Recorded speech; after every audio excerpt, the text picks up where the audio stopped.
మన ఊహ చేత ఈశ్వరునికి శక్తి ఆపాదించడమా? అసలు నిజానికి శివలింగానికి ఏమైనా శక్తి ఉంటుందా? అక్కడ ఓ శివలింగం ఉందనుకోండి, ఇప్పుడు ఇక్కడ శివాలయంలో శివలింగం ఉంది. ఆ శివలింగానికి శివలింగంగా ఏమైనా శక్తి ఉంటుందా? నా ఊహ చేత నేను అలా ఆలోచించడమేనా?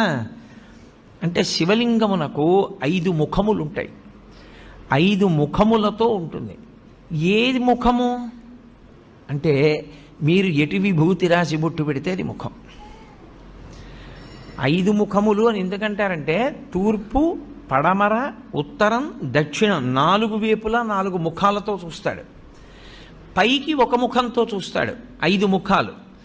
5 ముఖాలతో ఉంటాడు కాబట్టే పంచాస్యుడు అని పేరు. ఇందులో గమ్మత్తు ఏమిటంటే, 5 ముఖాలతో ఉండి ఏం చేస్తుంటాడు? 5 వైపులా చూస్తూ ఉండడమేనా ముఖంతో? కాదు. మీరు జాగ్రత్తగా గుర్తుపట్టగలిగితే శివాలయాలన్నీ